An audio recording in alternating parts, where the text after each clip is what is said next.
in COP28 in Dubai, you saw the Prime Minister of India and you wanted to meet him. Yes, I was reaching out to him, but he ignored me. He ignored you. Yes, he saw me, he left his head, ignored me and then just walked away.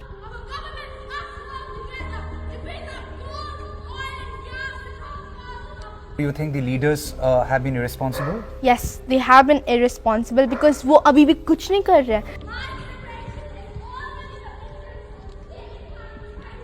Let them do what they want to do. I'm not scared. Whether it's for the Manipur violence, whether it's for the climate goal, I'm never ever stopping. They can do whatever they can. I can even give my life, to achieve my goal. I can give up everything.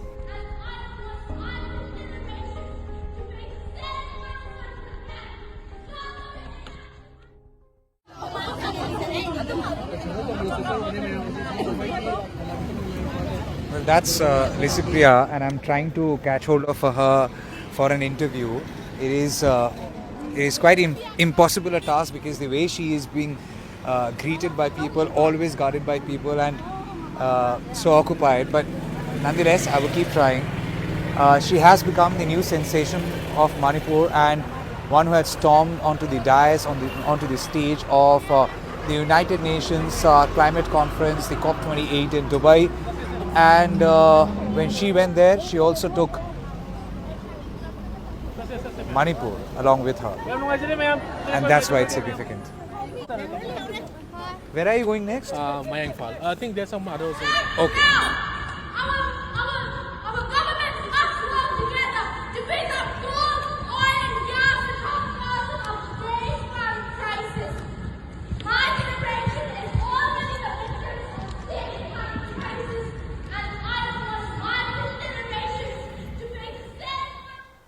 A new hero was born on December 11. She is just 12 years old, but licypriya Kangujam had all the courage to storm onto the stage at COP28 Climate Summit in Dubai, holding a poster that read, "End fossil fuels, save our planet and our future." She is from Manipur, and for a state that is broken and wounded, licypriya in no time became the face of revolt. I never expected this kind of a scene, like people would be going gungo around you, garlanding you. If you had been there in the first day when I arrived in Manipur, Yeah. I went in the car, in every gully, log the mujhe. Okay. Her revolt has catapulted her from a climate activist to now a fresh lease of hope for a beleaguered state. She started climate activism from the age of 7. On her return from Dubai, she has received heroes' welcome. People say, just not climate, but licypriya had taken Manipur to the world stage.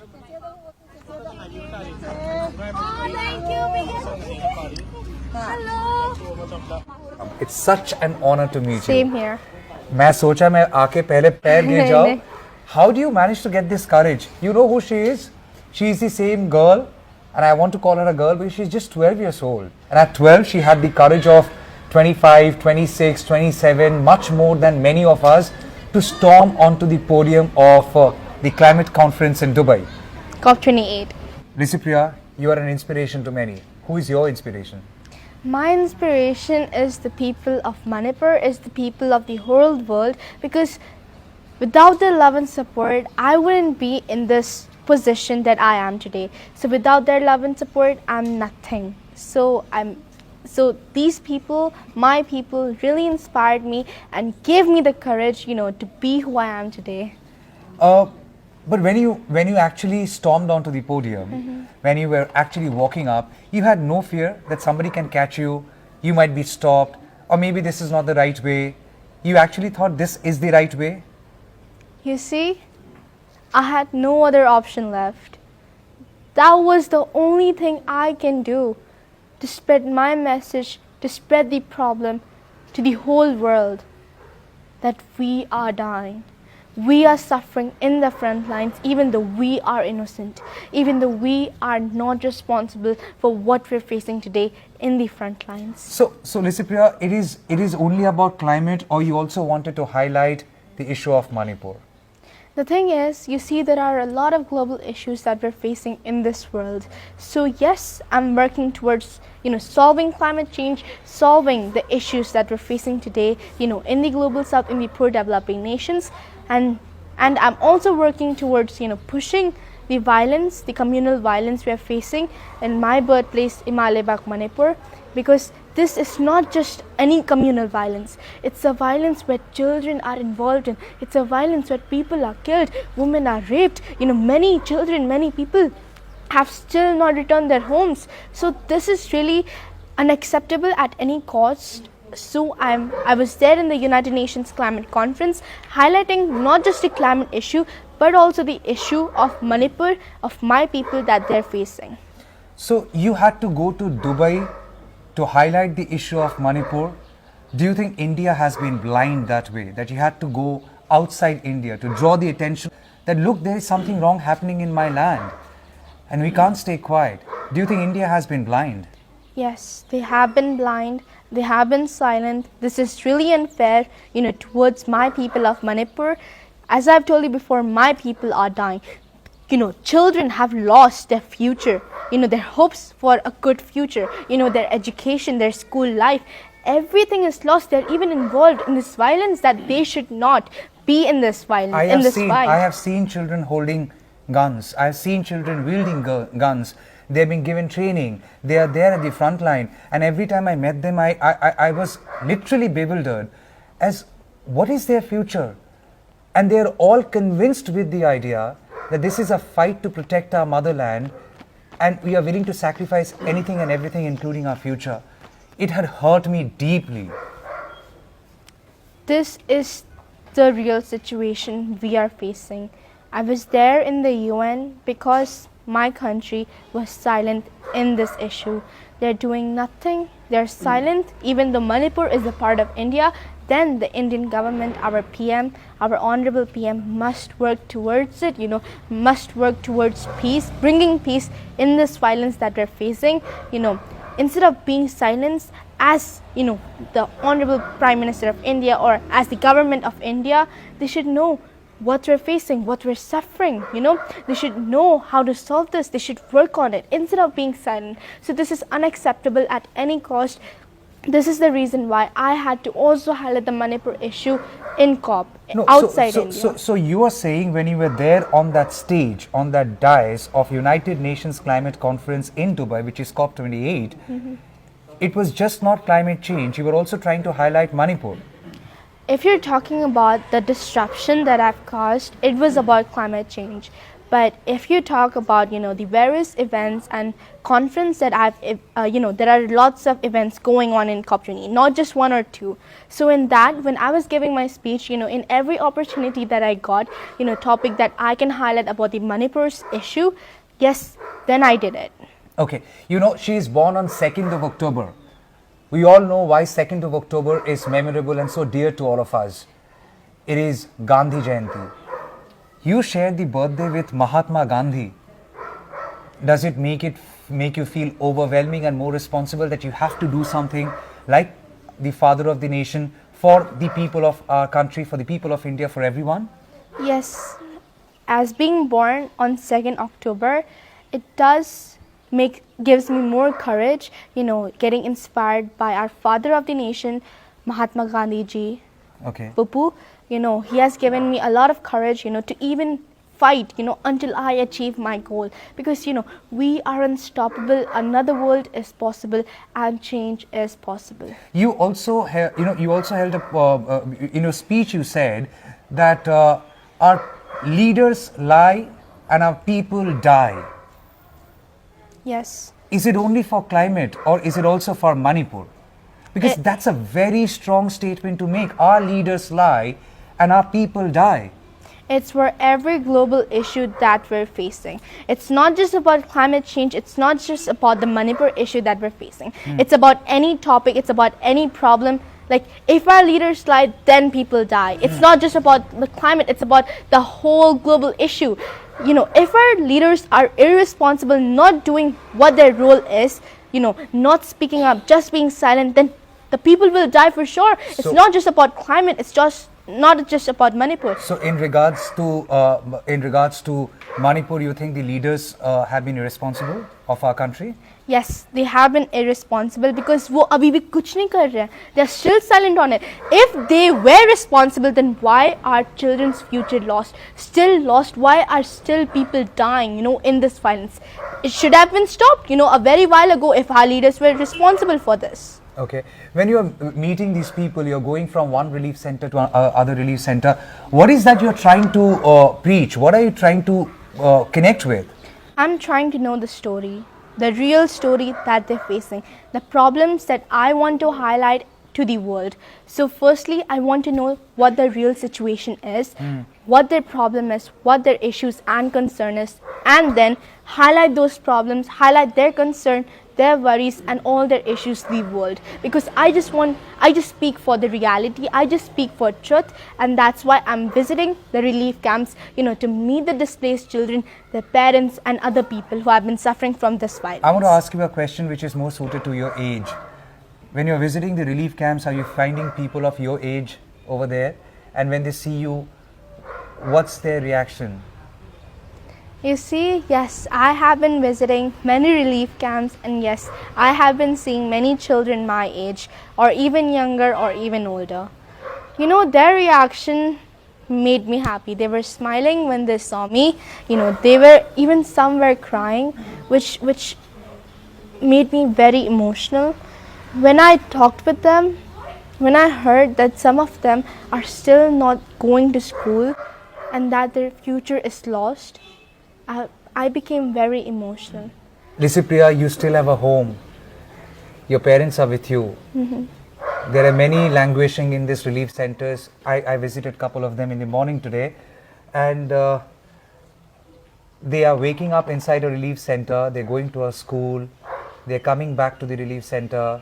They will sleep there and again wake up in the relief center. They don't have a home. They don't have a place to call home. How would you want to reach out to the country? Because now you're a symbol of hope. You are a symbol of revolt. You're also a symbol of hope. And when I spoke to these people in the relief center, they said, we see Licypriya as a symbol of hope. How do you want to bring hope in the hearts of the people? I will push forward, the Indian government to fight on this issue, because we are not responsible for this. We are not the ones who started this fight. So why should we suffer from this fight? So I will really push forward the Indian government again and again until there is peace. Because how would you do that? How would you do that? I remember once you had gone and demonstrated outside the parliament, right? Yes. So what's your plan in the future to highlight the cause of Manipur? You see, in the COP28, there was Honorable Prime Minister Narendra Modi ji attending there. Yes, I was trying to reach out to him and talk to him, but still, he ignored me. He went on, passed by. But still, I was trying, I would use my social media as a powerful tool to highlight the issues and then, write letters to the Indian government and then make them speak out the truth, that why are they still silent on it. I will meet the government, the Chief Minister of Manipur, the one who should be responsible in solving this violence. I'll meet him, I'll interact with him and then ask him, why are you still not doing anything? So you are saying in COP28 in Dubai, you saw the Prime Minister of India, Prime Minister Narendra Modi, over there, and you wanted to meet him? Yes, I was reaching out to him, but he ignored me. He ignored you? Yes, he saw me, he left his head, ignored me and then just walked away. He called out his guards, his secretary, and then they were blocking me, to a corner in COP28. Do you think there could have been a better way to reach out to the Prime Minister rather than doing what you did in Dubai? Because after all, it's an international affair, and country's international image is equally important. So when you tried reaching out to the Prime Minister, that too on a foreign soil, for an issue which is domestic, do you think that could have been avoided, or you could have done it better? You could have done something different? I'm doing it in the best possible ways I can, to highlight the issue. I just can't be silent, even if there was any better way, I would have done that. But still, that was, it's not like you would get every chance and opportunity to meet the PM of India, So, in that time, I tried to reach out to him again and again, calling his name, calling him out, but still he ignored me, and that was really unfair. He should listen to a 12-year-old girl child like me, who just wants to ask him some questions, who just wants to highlight the problem that we're facing. Okay. What next? You will be visiting all the relief centers and finally make a document every story and then present it to the Prime Minister, present it to the Chief Minister. What's your plan like? Well, my plan is for now, visit, I would try to visit as many relief camps as possible in Manipur and see, and see out their problems, hear out, their voice, about their problems, their issues and their worries, their concerns and everything. And then, yes, I would make a video, I would post it in my social media. I would write, a document too. And then, I also have been given, a book by the Meitei community, the World Meitei community. They have given me this from the Meitei people, and in that book, it is written about the truth, about the reality.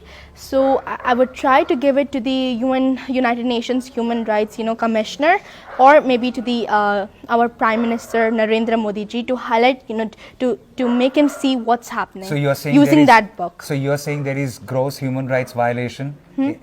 You are saying there is gross human rights violation here in Manipur. Yes, I feel, yes, there is human rights violation, because we shouldn't be facing this. We have our own rights to live, live happily here in peace, but still, the other community Kuki people disrupted that peace. They started the violence. Licypriya, I want to ask you this question. You are so young, and when I meet young people, when I see doubts in their heads, hatred in their heart, when they talk about revenge, it's gut-wrenching, it's gut-wrenching. Because we are all raised in an environment, in a country where father of the nation is Mahatma Gandhi, who has only spoken about non-violence. And to find hatred finds such a big place in the hearts of young people, it worries me. And when you talk about the same thing that, they are doing this, would you also want to reach out to children on the other side? They could equally be victims of violence. Yes, you see, I'm trying to go to Churan Chandpur, which is the other community who started the violence. I want to go there, to know the both sides of the story, not just my side, my community, but also the other community's side. So yes, I'm planning to visit Churan Chandpur, the place where the other community who started the violence live in, and then meet and interact the children there, and then know their problems, their concerns and their worries too, and then know both of these sides' story. What's your message for India, for our country, for the people who are watching you? What's your message for the people of India, for the world at large? Well, I just want to say that please don't be silent. Manipur is a part of your country, of my country, India. It's not like it's a part of some other country. Instead of being silent, as the government, of India, you must act on it. Instead of being silent, you must act on it as soon as possible, because many children, many people have lost their homes, their lives. There is a lot of loss and damage here, and children has lost their hope for a future, for their education, for their lives' sake. Your fight would continue? Yes, absolutely. My fight would continue until I achieve my goal, which is peace, that I'm praying for, for the people of Manipur. Why should I stop? Why should I stop, being concerning, why should I stop raising my voice for these children who are not responsible for what they're facing? Aren't you scared? No, why should I be scared? Aren't you scared of questioning the power? Because these days, whoever questions power, they are branded as not national, or they are branded as anti-national. Let them do what they want to do. I'm not scared. Let them do what they want to do to me. I'm never ever stopping until I achieve peace, until I achieve my goal. Whether it's for the Manipur violence, whether it's for the climate goal, I'm never ever stopping. They can do whatever they can. I'm never stopping. I can even give my life, to achieve my goal. I can give up everything just to achieve my goal. So I am unstoppable. We are unstoppable until we achieve our goal. Where do you find so much of courage from? It's from the people. Their love and support gives me hope, gives me courage that we can still have a better future. We can still have a better planet with better people. Final question. If today you said the Prime Minister was there in Dubai and you are quote unquote alleging that he ignored you. If you find the Prime Minister, if the government is there in front of you, 2 questions that you ask the Prime Minister or 2 things that you would tell to the Prime Minister. I would first like to ask him, why are you still silent? He did speak inside the parliament. He did speak inside the parliament. But are they acting? But are they taking up actions? If they are speaking, are they doing any actions, to solve this problem? If they were doing actions, it's not really affecting, it's not really bringing peace.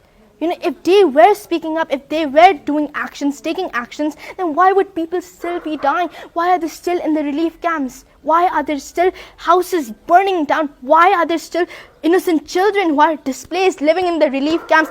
They have lost their future. Why? Why is it like that? If they were speaking up, if they were taking actions, why would it be like that? You just can't say that they're speaking in the parliament. If they would, then where is the peace? Look what we have done to a 12-year-old. It is for us to decide good or bad. We all think about a child at home. Our child at the age of 12, we would expect my son, my daughter to go to school, study, engage in extracurricular activities. Here is Licypriya on a mission, and she says she's unstoppable. She has got anger in her heart. She has got, disappointment in her heart. She has got a lot of questions in her mind, and she says nothing can stop her. Look what you have done to her. And she's not alone. There are many who are possibly living a life much worse than what she is living, who don't have a house, who possibly don't have the parents around, who can't go back to their villages, who don't have a land to call their home. Look what you have done to this place. And that's why this story was needed to be told. Many people have been comparing her with Swedish climate activist, and I know she doesn't like it to be compared with Greta Thunberg, because she is trying to set her own example of an indomitable spirit, where she is willing to go on to the other side as perceived to be the enemy side, because she knows there are children as well on the other side who are equally affected, and change has to be a holistic one. A 12-year-old is out on a mission to make a difference. You make a choice whether you want to be part of it or not. If yes, how? If not, ask yourself why, and whether tomorrow you can answer the same question. Look into the eyes of your own children and say that you did the right thing. Many people have been asking, why am I back in Manipur? I'm back in Manipur because of this. While you celebrate 2024, usher in a new year, I will remind you what 2023 has been for thousands of people here in Manipur. And for those people, things will never be the same again. If you want them to usher in a new year, it has to be a better one, and it cannot happen without your help. Here in Imphal, this is Tamal Shah for News the Truth, NTT. Questions will be asked. Today she is asking on everyone's behalf.